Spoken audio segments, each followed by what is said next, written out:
Good morning. It's 10 o'clock in sunny South Africa. We finally have some sunshine here in Joburg for a change. And you're listening and watching the Fire Factor show. We have fantastic interviews with fantastic people doing fantastic things. And I have the amazing honor of having, I call him a copy wizard in the description there.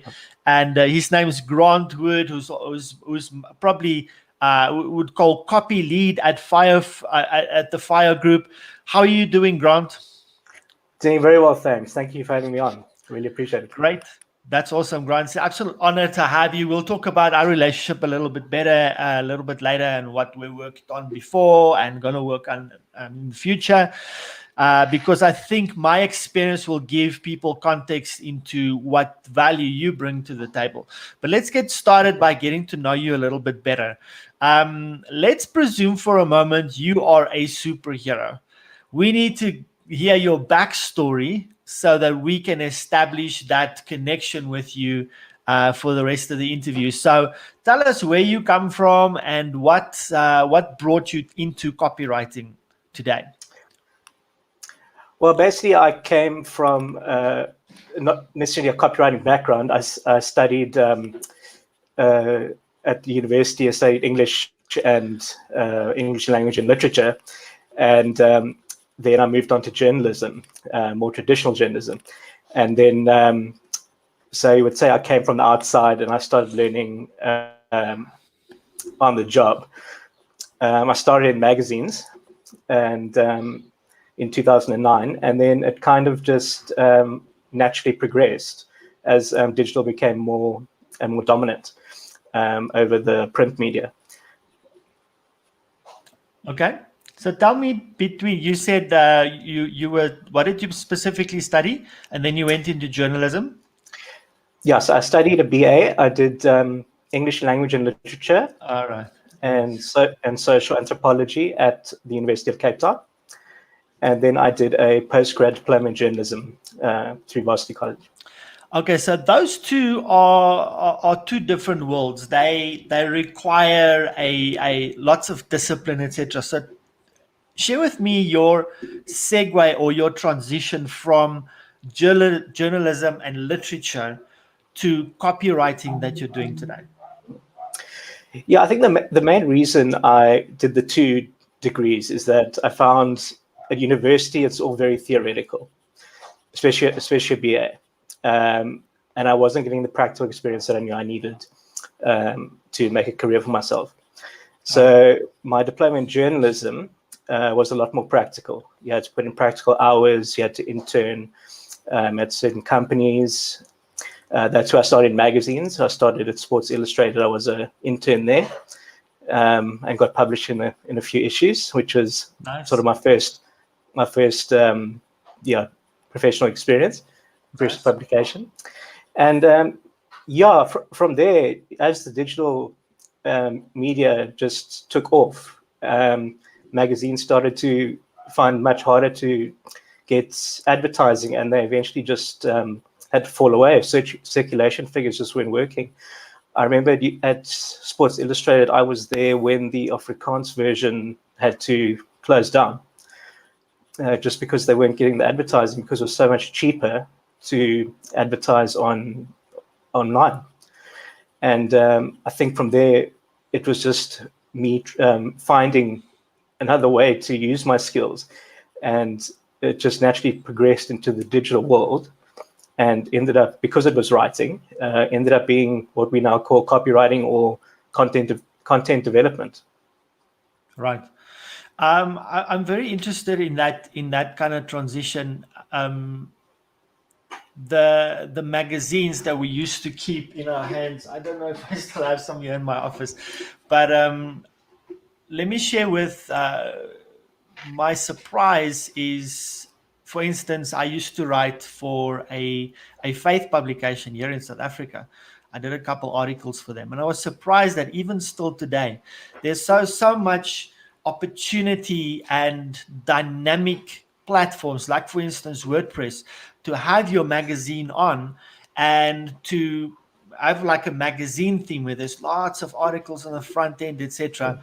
And even this magazine still today still haven't transitioned to something like a magazine themed blog platform on, for instance, WordPress, and have your magazine on there. Obviously, they're looking at okay, money, subscription basis, those kind of things, and they're posting it, but it's definitely not pretty. Why is it difficult for people to, especially magazines, to make that transition from magazine that you have in your hand and available in the stores to having an online magazine where there's a couple that really do well, especially from the US? Absolutely, and I was one of those people. I found it very difficult from holding a magazine, having this tactile feeling of turning the pages, to then having to click to turn a page on a digital ebook or magazine. And I think, I think a lot of people just weren't used to reading from a screen initially, and also the way people read these days and how what they want to read.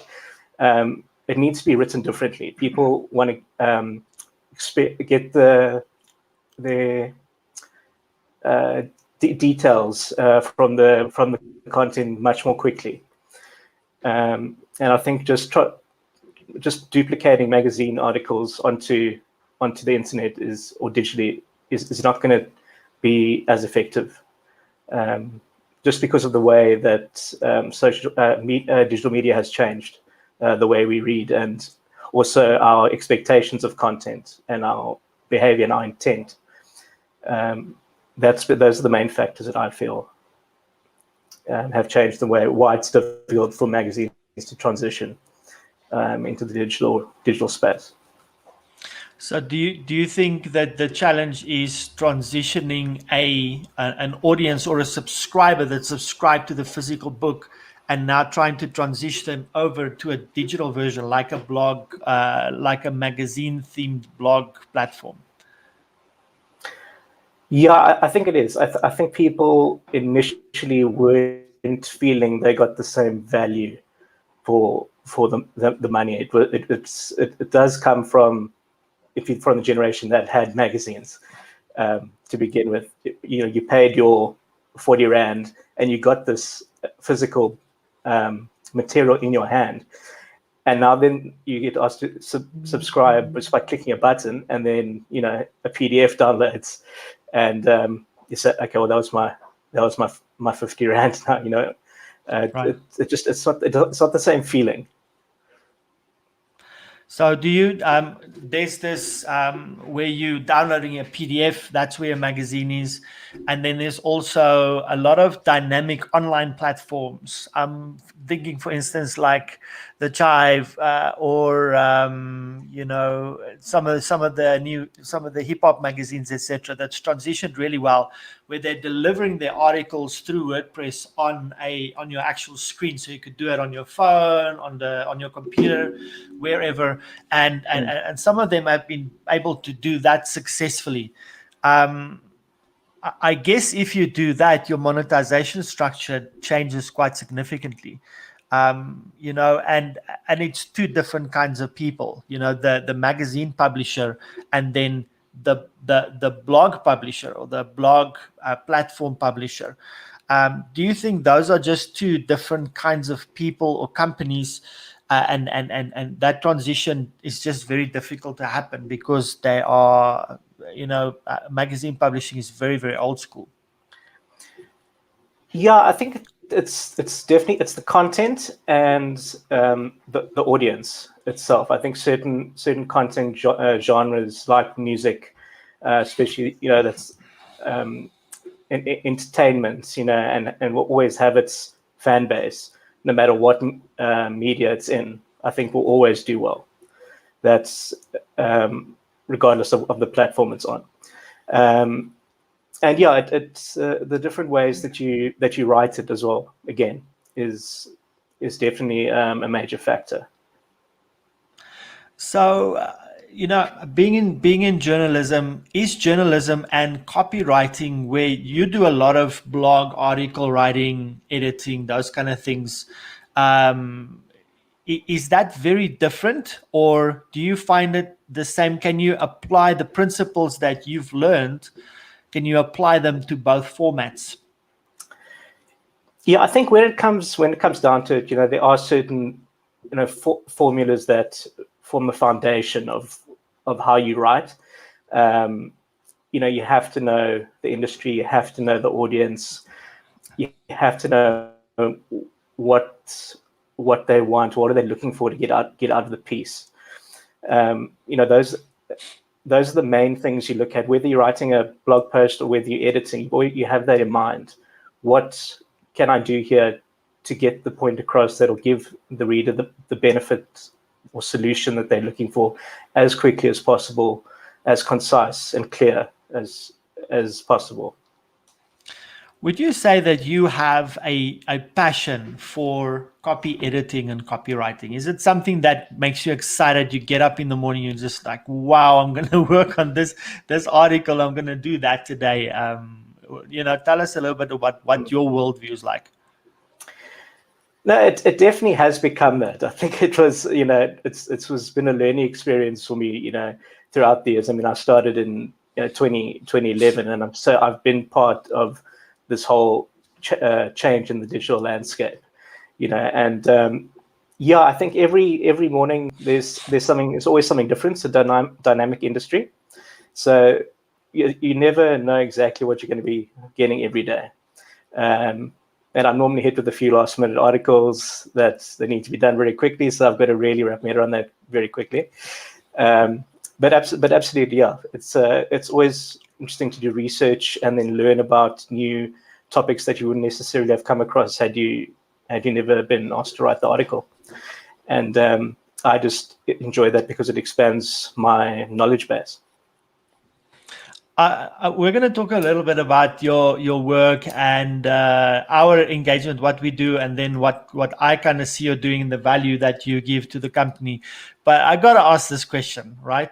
Are you a grammar Nazi?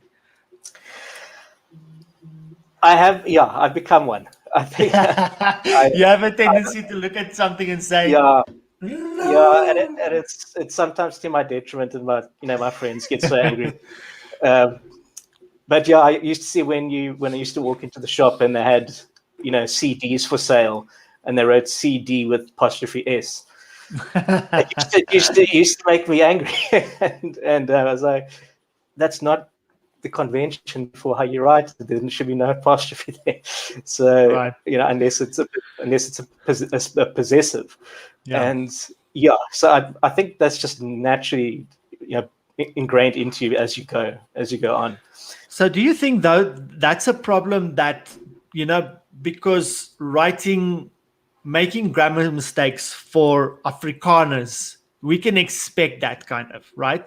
Do you think that's just an Afrikaner thing, or do you find English people also making mistakes? No, it's definitely not just across the board. Okay. It's absolutely across the board. I've had many pieces that I've had to really rewrite a lot that have come from English speaking people. It's about the syntax, the grammar, the phrasing. There's a lot of aspects that a lot of people just don't know how to use properly, and that's where I can come in and just refine it and clean it up so that it's optimized for easy readability. Grant, I'm surprised that I would go, for instance, to a local supermarket and they'd have signs on the board or notices and stuff. And, not being a copywriter or a lit myself, I can see, listen, there's, that has been spelled wrong, or, that apostrophe is in the right place. But it's like clear like daylight. And I cringe when I think that organizations that's supposed to have a level of professionalism and excellence does that. I want you to speak a moment to, simple things like spelling and grammar mistakes. in communication, like signage, newsletters, blog articles, emails, etc., etc. Talk to us about how important it is that, especially when it comes to communication and marketing material, that you have someone with a little bit of experience in copy, or a company help you with that communication, because of the damage that it could do to your credibility. Yeah, absolutely. If you're a professional company and you're writing emails that are spelled wrong, have a lot of grammar mistakes, it immediately damages your brand credibility. It just doesn't look good. If you come out with a banner or some massive banner, that sign you put up and it's spelled incorrectly, it could change the entire meaning of what you're trying to get across. Right. And so just that little apostrophe or comma can make a massive difference. And I think if you want to be a professional company and increase brand credibility, you have to have someone there to just make sure all the communications that are sent out are written properly, have been edited and proofread. I can attest to that. I mean, I know that once, it was a couple of years ago, I wrote an email back to a client, and we were looking at engaging in a project, and just a small grammar mistake or a spelling mistake made, because we live in this world where everything's done at speed, and so you just write and you're going to send the email out. And the client came back and said, you know what, that is actually something that I'm not gonna, I'm actually not gonna work with you because of that. Because if it could be, if you could let something like that pass in communication in something simple as just an email, how can I entrust you with something bigger or something so important as, like, for instance, my campaigns or my advertising, or so that kind of thing. Can you tell us, do you want to say something? No, I just completely agree with you. I'm saying if you can't put something right in an email, how they're going to, warrant paying you $100,000 a month retainer to do their marketing and advertising. It just doesn't make sense. I think it's attention to detail, and just like it's kind of going the extra mile. Sometimes people think the extra mile is doing exorbitant, like massively extra things, but going the extra mile sometimes it's just in your communication, where people read your email and they look at it, and it looks like a perfect email. It's well worded, there's no mistakes, etc. And obviously tools like Grammarly and all those kind of things helps a lot if you use that, if you're challenged grammatically, if you will. But sometimes people read an email and it's normal, but they don't necessarily know how many times have you reworded or edited or changed that email. I think that's not seen, but it is super important that you actually do that you go and, just, especially if your email has a couple of paragraphs, just keep on reading the email through and making sure everything is right, etc.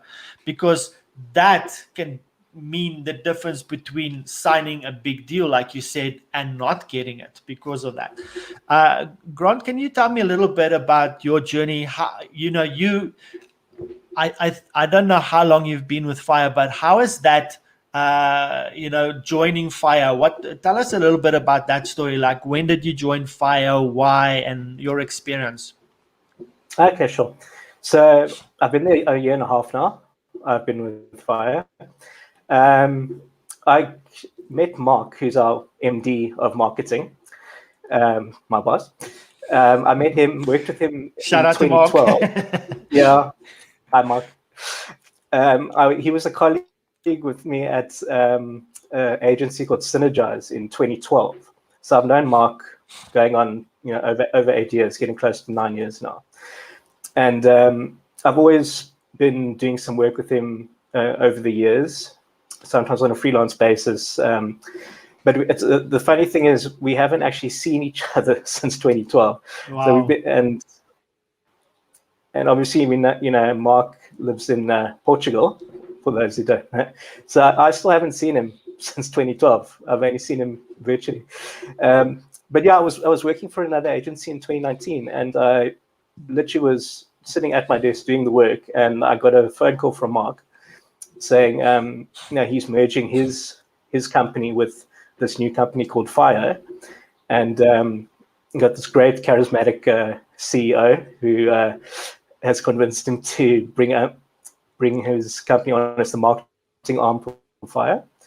And just because of our relationship, I think he naturally thought that I'd be a very good addition to the company. And I literally resigned and signed the contract the next day. Wow.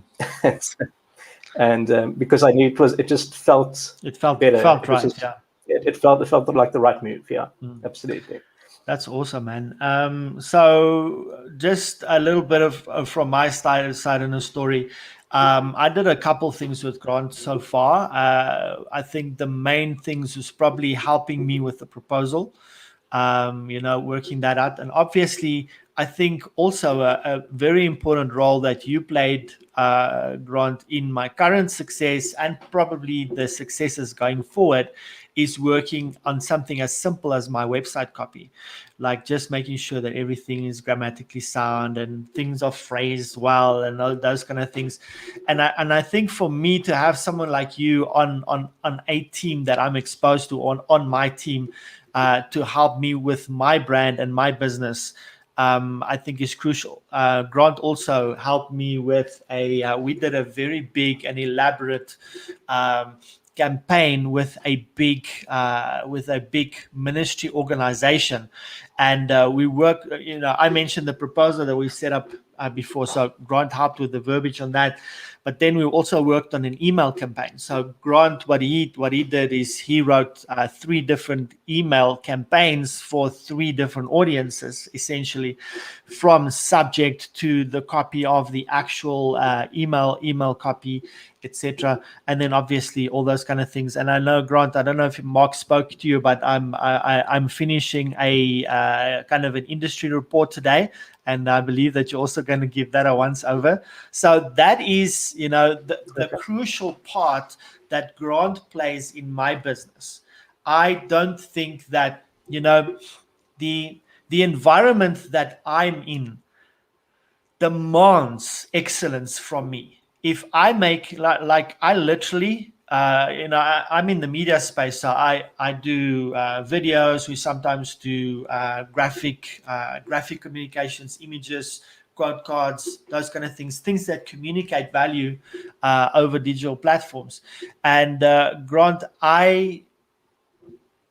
sometimes it's not about, let's be fair. People do make mistakes when they write. Everybody does.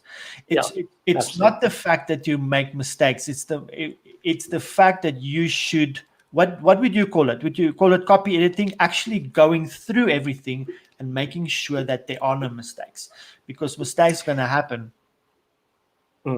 So you could do. It's basically called sub-editing, which is the more complex part of changing sentences around, changing syntax, and then proofreading, which is just your checking your grammar and spelling. Proofreading, but yeah, it's anyone can make a mistake. I'm guilty of it. It's no one's perfect. No one's above that, and the reason why I'm mentioning that is because we did a quote card, which is like a customer's quote with a photo, and what like you mentioned just now, the apostrophe was in the wrong place, and it didn't really make major changes to the meaning of the phrase or the word, but just that small mistake literally made us lose a client, and so and it wasn't that we wrote, we didn't know how to write it. It's just there was a mistake in the copy. It wasn't checked. It went out. And so those are crucial checks and balances in your creative process. That's important. And Grant, I think that's, I think your role in leveling up my business and my visibility and the perception of what we're doing is incredibly important. And so I've mentioned some of the things that you're doing for me. And now I want to give you an opportunity. Share with us some of the. So first thing, what does your day-to-day look like? Share with us a little bit a day in the life of Grant Wood. Okay, well, first of all, it's a strong cup of coffee in the morning. Right. That's Very that's important. anywhere you're gonna get me. You're gonna get any use out of me. So and then yeah, it's a split between my job's a split between working for the clients that we have in our in our marketing department and working internally on Fire's website and all Fire communications. So my week, I can be flexible and split it up how I like according to deadlines, but it's definitely it's one or the other, but it's still a lot of writing out of the way. But it's great. It's just great to be able to work with these different people and just get this knowledge that you wouldn't have had otherwise. And so yeah, my day is basically writing and caffeine fueled writing. Right. That's best way I can describe So it. what are some of the elements that you're working with? Obviously, so what I can pick up and what I know is you do a lot of kind of proofreading and sub-editing of blog articles. You work on email copy and email advertising. What are some of the other things that you do? Like, what are some of the projects that you would be working on? Well, the blog articles is a major part of Fire's strategy at the moment, especially this year. So I write the articles from scratch. We look to cover all the divisions that Fire offers because it's such a unique company. We want to get the information about each division, but also how we are able to work holistically and work together to get a solution that will suit our clients' needs, no matter what. So and now what we want to do is we want to expand on that and really create much more of a resource hub. So we're going to be looking at writing a lot more how-to guides, basically answering the questions that people are asking around the different divisions that Fire has. And that's going to take a lot of research. We need to know exactly what people are asking because of how that we wanted to rank on the Google search pages. Right. So there's a lot of research that's involved. That's actually the hardest part, right? Writing 3,000 words might sound, daunting, but that's, a day of writing compared to, a week of research to make sure that everything's credible, everything's been vetted, it's correct.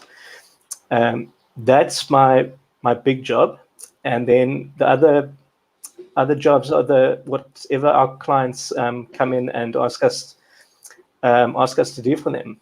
So we've got some very great clients. So I'm doing some financial writing. I do some lifestyle writing. We've also got just other companies writing their landing pages, expanding their website with optimized copy that will rank on Google. That's SEO copy is a big one because all our clients want to rank as highly as possible. They're all searching for the number one spot, and they also want to be in the question boxes that appear when you search for a question in Google. If you can get your article to be in that question box, then you're doing something right. They're actually known as PAA boxes. People also ask boxes. So okay, wow. If you want to get into those PAA boxes, then it's difficult. But if you know what you're doing and you do it properly, you can get your clients there. Awesome. Can you maybe share with me one or two of the exciting projects without mentioning the companies, obviously, some of the exciting projects that you're working on? So not just an article or an email copy or whatever. I know that you're involved with some of the bigger campaigns that we're doing for clients. What what of those projects excite you, and what are you doing on those projects? Well, the one that I've been doing for a long time is working with Alan Gray, which is financial writing, and I didn't have a financial background, but I've been writing for them for at least 4 years now, and basically their campaign that they wanted to do is to take complex financial information and make it digestible for anyone to be able to understand. So I take these very dense, financially dense, a lot of jargon-filled articles, and distill it down into readable copy. So that's been something I've been doing for a long time, and I'm still doing it. So I'm hopefully doing something right. It's that's been a great one, and I've also learned now where all my money should go. Right. I just need to find it. I just need to get it. Good stuff. I want to ask you about collaborating with people. So let me use an example from my own. A couple of weeks ago, we were working on the copy of one of my sales pages, and so there is I wouldn't say it's a disconnect, but I have a certain framework, and then you have a framework, and so you looked at my website copy and the things that I've been writing, and naturally, like we said, I'm not a writer, so I bring it across in a certain way. It doesn't really make sense, and so you went and you kind of changed some of the things across. But there were one or two instances where I was on Google Chat and I said to you, Grant, this doesn't really say what this is supposed to say, because this is actually what it should say or what it means. So that relationship between you and the client or the collaborator that you're working with, when do you put your foot down and say, no, it should not be like that, that is the way it should be? And when do you give way and say, okay, I understand, just help me and we'll craft it together? How important is that process for you? It is definitely very important to be in conversation with the client all the time, and always giving feedback on what you're doing and asking their opinion. The last thing you want to do is waste hours and hours, and then it's not what they want. So we try, or I try, be in touch with my clients as often as possible. Whenever I'm doing new work for them, we want to find out from them what their vision of it is and their methodology, and how I can fit in my skills to give them, make that vision come true for them.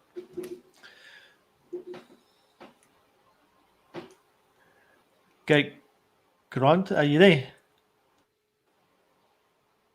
Yeah. Okay, no, I thought I lost you there for a second. Grant, so what is your process when you engage with a client and you have to produce content? So explain to me two different scenarios. So I write content and you go fix it. Then there's the scenario where, Grant, I want you to write this for me, whatever it is, email, an article, whatever. How does that work? Do I give you a brief first, tell you what we want to achieve, what is the objectives and the KPIs of the article in the biggest marketing scheme, and then you write it? Yeah, that is the best way, and the way I like to work, because that gives me a framework and from which to work, and then I can go in and start researching more in depth and use the skills that I have to make it a reality for you. But having that initial structure of what you are looking for as a client is very important, because without any direction, I could write the best article, just that in terms of language and completely correct and just sounds great, but it could be completely wrong in terms of what you're looking for. So direction is very important, and that's we urge all our clients to help us. We want to understand their business so we can do the best for them. We don't want to tell them, this is what you have to do. We want to know what you want to do and how we can help you get there. How do you find a balance between, here is an article, and you mentioned you don't want to waste time writing something and spending hours on it, giving it to the client, and it's not what they were looking for. So obviously that brief helps a lot. But do you, so just in terms of delivery, do you write something and then say, I'm doing my absolute best and here it is? Or do you do a first draft and then ask, is this the right direction? And then you complete it. How many back and forth that happens between you and the client? I always prefer to do a first draft and then ask for feedback. That's definitely the best thing for me because I want to hear what the client has to say. I want to see where I might have misinterpreted something, because the last thing we need to do is for me to carry on and going off on the wrong tangent and getting the entire thing wrong in the end. And then, that just frustrates the clients. It frustrates me. So I like to have as much conversation with the client as possible. So I always send a first draft and said, this is what I've been able to deduce that you want. Can you please take a look and give me your feedback and suggest any changes, revisions, or if I've gone off track a bit, just help me with some more information. And whatever comes back, you don't take that personally. It's part of the process. So if they do say, okay, look, you have really gone off track here, we need to really get you back on track. You don't take that personally. That's part of the writing process. I know that your job in terms of writing, you work very closely with the SEO department. What is your interaction and how do you work with the SEO department to make sure that those articles are found online, that the websites are optimized, etc.? Where does your work kind of stop and where do they take over, and is there any integration between the two of you? Yeah, absolutely. Myself and the SEO department are always constant communication because content and SEO need each other to rank on Google, and that's our ultimate goal. So I need to write the content, but I also need the expertise of the SEO specialists to have a look and see what people want to rank for, what does the client want to rank for, what keywords. So I'm always in conversation with them, and they're always helping me with my articles to make sure that we get them as high up on the search pages as possible. So it's really a joint effort. I can't say that I do it myself. It's writing a piece of SEO copy is a joint effort between the copywriter and the SEO department. I'm going to make a statement and then you must tell me if you agree. I think I'm right, but even when you want to rank online, you should never write for the algorithm or for the robots which read the article. You must always write for humans. Is that correct? Yeah, you've got to write organically. You can't just put the keywords in and then write around it. That's never going to work because it's not going to be there's not going to be no uniformity, no continuity, and it's not going to sound like you're talking to someone. An article should be a conversation between you and the reader.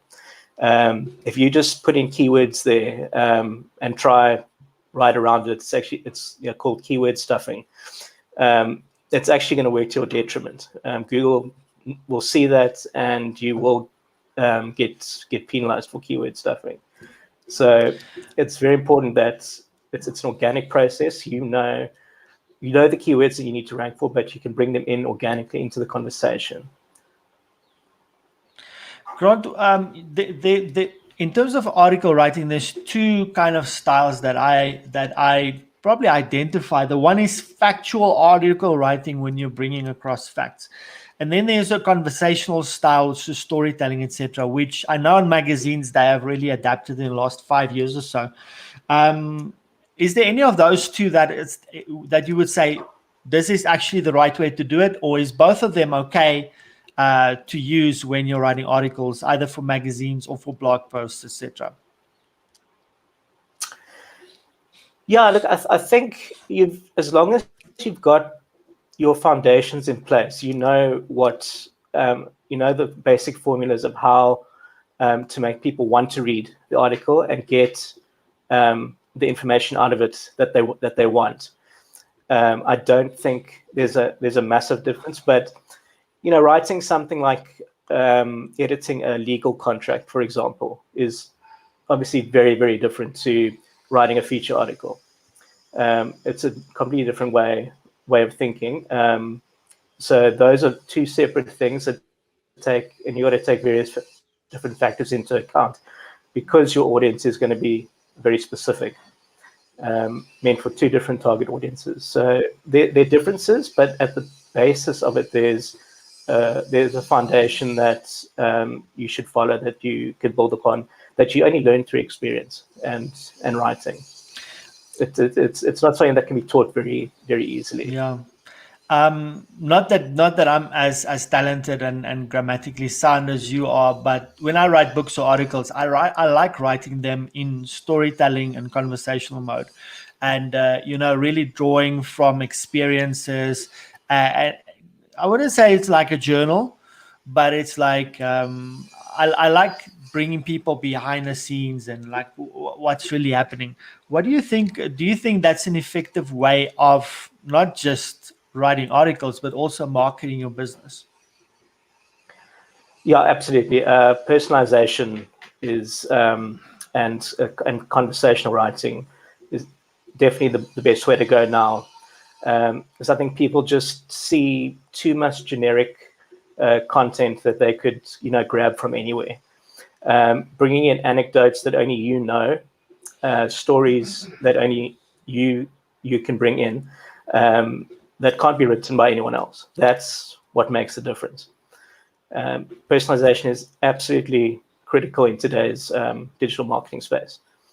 They got to know why choose you, why read your book instead of someone else's. What makes you stand out, and those anecdotes and stories are exactly what's gonna make you them choose you over any competition. I think there's two things that's very powerful when you do anything, writing articles, doing videos, whatever. Number one is obviously authenticity is very important. So that, like you said, you don't sound like a robot. You're not writing for search engines. You're not trying to have something too polished out there, but you're authentic. You have your own voice. You're trying to show people the real like things. And sometimes the other thing that's really powerful is vulnerability, where you share, sometimes not just share the wins and how good am I or my company, but also sharing the challenges that you have. And I think the power of the story is, how do you get out of problems, or how do you overcome challenges? And sometimes those solutions brings new business ideas as well. Absolutely, bringing in the human element is absolutely essential, because otherwise people want to be able to relate with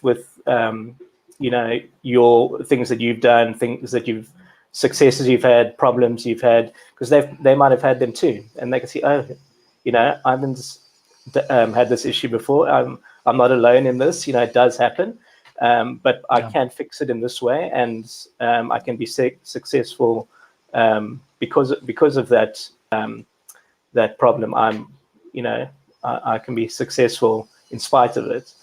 I can make the right corrections to be successful. So never see it as a bad thing. I think putting a balance between your successes and issues you've had, just to show how you've grown from one point to the other, is very, very important in any type of writing. I think that's a great method to building a community. One of the things that in my kind of world that we teach is success is when you develop a community organically and you serve them. And I think that community is going to happen or develop because they can relate to you. You know, if you're this person that's far off and successful, people can't touch you and they don't know the challenges that you go through. That's not real. That's that's where the authenticity come through. Before we end off this interview, Grant, I would like to ask you, and the reason I'm asking this is this: um, the I'm making an assumption. People in your field that are experts and that need to be sharp in terms of writing, etc. Especially you coming from a literature background.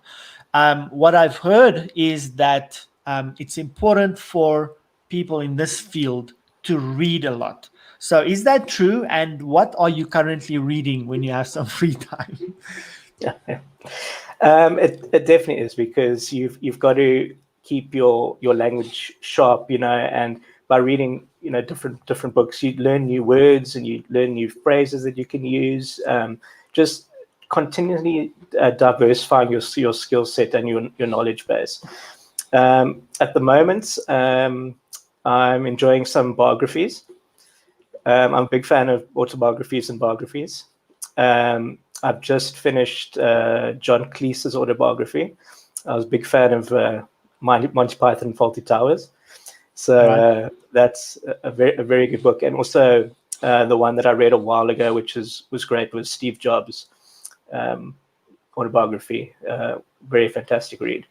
And they're just certain things that stick with you through reading certain books that you can sometimes bring into your writing that you would never have been able to if you hadn't read that book. So whether it's books or articles online, I think just keep up to date with everything. That's another important thing in online marketing. It's such a dynamic industry that change is happening all the time. Google algorithms are changing. You've got to be able to stay ahead of the curve, know what's trending. Reading and keeping up to date with everything is absolutely key. So you're reading a lot of biographies. Do you find your fill in inverted commas? Do you find your fill in that, or would you also encourage people that want to learn or increase their vocabulary, better their grammar, read for instance novels like maybe a Michael Crichton, those kind of things, instead of just reading factual books as well? No, absolutely, yeah. That's just my preference at the moment. But I had to read so many books throughout my literature degree, and it's made a huge impact on the way I write now. Without those different books, so many different genres, types of writing. Everything from modernism to your classic Pride and Prejudice article to a bit of Jane Austen there, straight right across into some science fiction writing. I read science fiction books. If you can get go across the board as much as possible, it can only benefit you. Your vocabulary is infinite.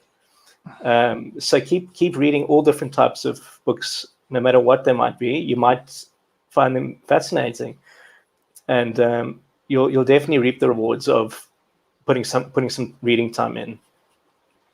And then as you read, if you're building a career, etc., don't just read them, but also go and pronounce the words. Like vocabulary is already a difficult word to pronounce. Before I give you my final question, Grant, I want to ask, before I get to my final question, I actually forgot now. Give me your where do you go for mentorship, and what do you do to develop yourself? We already spoke about reading books, those kind of things.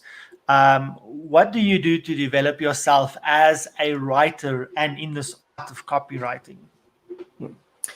I'm always looking at new online courses to take, different writing styles, anything to really diversify the writing that I do. It's very important that you know different styles so that you can adapt quite quickly to what the client may be asking, because they might have a style that you have never practiced before, but there are many different types out there.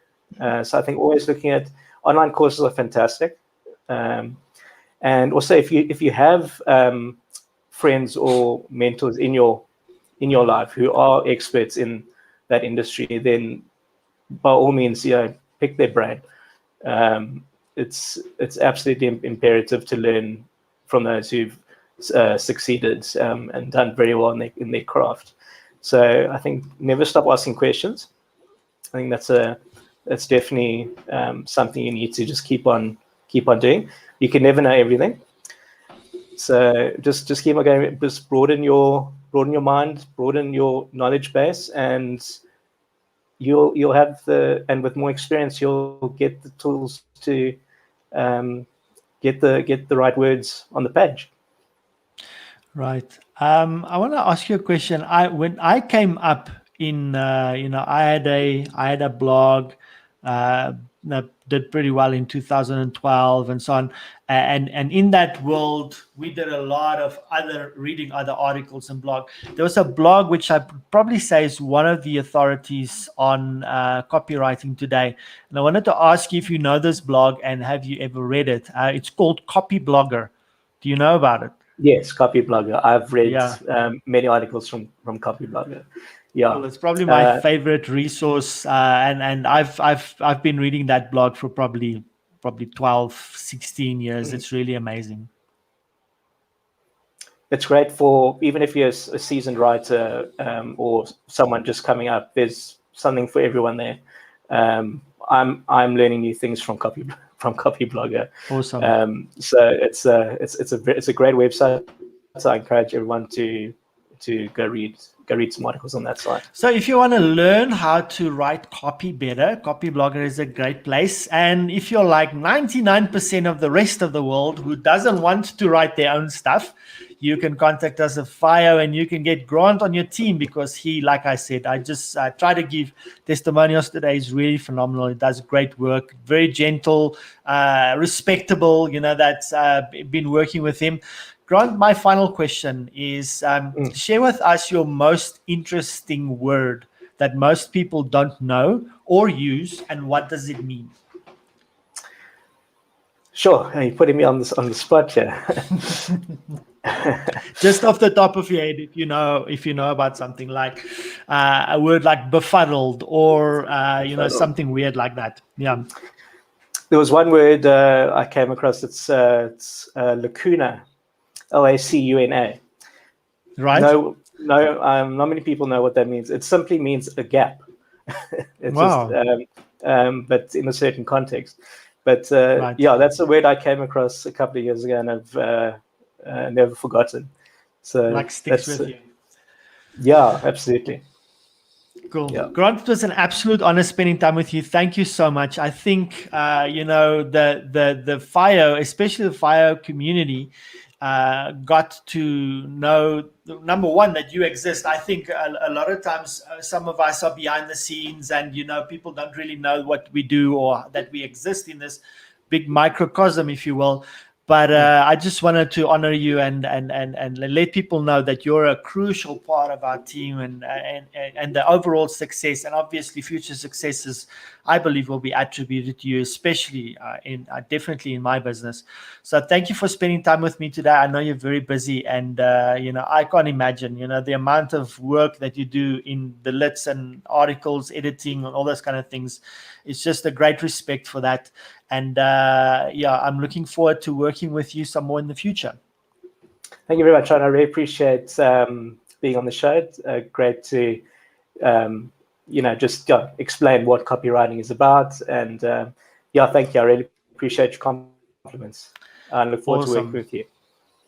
Thank you. Thank you so much, Grant. And that's the end of the Fire Factor show for this week. Thanks, Grant. We will see you again next week at 10 o'clock in South Africa. Thank you. And if you have any questions, if you made it this far, thank you for watching so far. And if you have any questions for Grant, for me, or regarding Fire, please put it in the comments below and we will get back to you. Thank you and goodbye.